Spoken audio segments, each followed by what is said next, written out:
Pantay yung likuran nyo, no? So, anong sagot sa 1 plus 1? 2. Ganun kadali ang parking. So, kapag kanan ang pupuntahan, kanan ang pihit. So, ganito yan, mama. Kung papansinin mo, ito, nakabuka, no? Itong gilid ng kotse mo, tsaka yun yung gutter. Oh. Ayun yung gutter, oh. Ayun, no? Toto. Yan. So, kailangan maging, ang spot mo magiging ganito, mama. Dapat. No? So, magiging spot mo dapat magiging ganon. Triangle. Tatapat ka dapat dun sa gutter. Okay? So, ngayon, kanan. Kapag kanan ang pupuntahan, kanan din ang pihit. Kaya ba tandaan? Kapag kanan, kanan din. So, side parking, kanan tayo. Parallel parking din to. So, ikot mo ng kanan. So, dapat pantay yung likuran ninyo. Yung tinabihan mong kotse. So, ikot mong kanan, sagad mong kanan. Then, lagay mo sa reverse. Tandaan mo lang yan, ma'am. Pantay ang likuran ninyo. No? Nung ginawa mo yan, yan o, pantay yung likuran ninyo, ma'am. Ito. Tsaka yung puti. Pantay. Ibig sabihin, sinagad mong kanan ngayon. Okay, ngayon, naka-reverse ka na, tama? Titingin ka ng kaliwa kung may parating, wala? Wala. So, bitaw ng brake, tandaan. So, pag ito, nag-spot na ng triangle, yan o, yan dulo ng kotse mo, pag tumapat na sa gutter, hinto mo na. Tuloy mo lang. Kasi makakadaan pa. May kalsada pa. Pag nawala yung kalsada, yan, okay, hinto. Di ba? Nawala na yung kalye, di ba? Nadaanan. So, nag-close na, yan, triangle na yung spot to. Yung gutter, tsaka yung gilid ng kotse. Ito. So, nag-point to point na siya. So, tuwid mo yung manubela, dalawang ikot. 1, 2. Okay, ngayon. So, nung naituwid mo yung manubela, so yan, baba mo yung mirror mo sa kanan. Rotate mo ng R. Yan, yan, nakita mo yun, ma'am. Yan yung iniikot. Yan. So, ganito, ma'am. Rotate mo sa R. Yan, nasa R na yan eh. So, ganito, ma'am, ha. Tingnan mo ako. Pag ginaon mo siya, dito mo pindutin, no? Pababa. Ganun. Bababa yan. Tingnan mo. Yan. Okay. So, pag dito mo pinindot sa ilalim, tataas yan.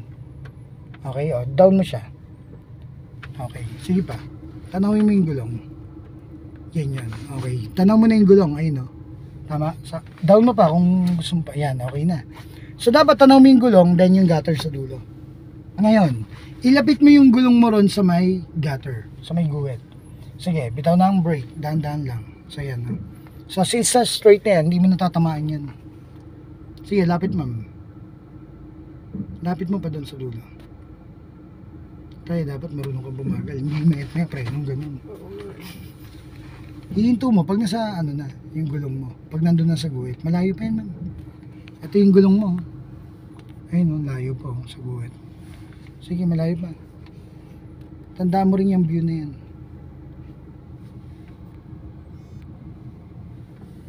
Okay, sige, lapit pa. Wala pa sa guhit eh. Malayo pa yung gulong mo.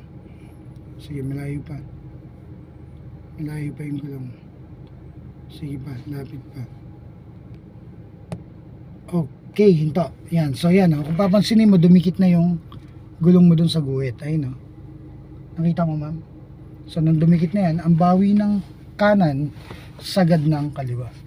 Tandaan mo lang. Sige, ikot mo ang kaliwa. Okay, panoorin mo. Pagka atras mo ng dahan-dahan, sige, panoorin mo. Bitaw ng brake. Tutuwid na yan. Bibitawan Apa, konti lang. Mabagal lang. Para umatras ka. Kasi tutuwid na yan eh. Pag tumawid na, hinto mo na. Tuwid na ba? Makikita mo naman yan.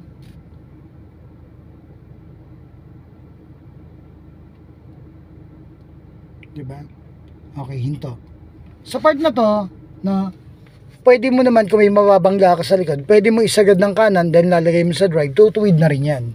Pero ito, tutuloy lang muna natin, ha. Pero itong part na yan, pwede mo na kasi isagad ng kanan. Pag sinagad mong kanan, nilagay mo sa drive, gaganon ka naman ng pagganon, tutuwid na rin yan. Tama?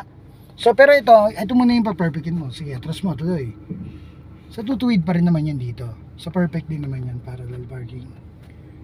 Okay, tuwid na ba? Perfect yung tuwid. Yun, hinto. So, yun ang tuwid. Then, tuwid mo yung manabela. Tapos na. 1, 2. Then, lagay mo sa park. Okay. Then, handbrake mo. Okay. Then, bitaw. Huwag mong pindutin, ma'am. Sige. Okay. Then, bitaw mo na yung brake. Bitawan ko yung Brake. So, nakapark ka. Ganun. Yes. Ganun ang parallel parking. So, ngayon, lagay mo naman sa drive. Ang hirap.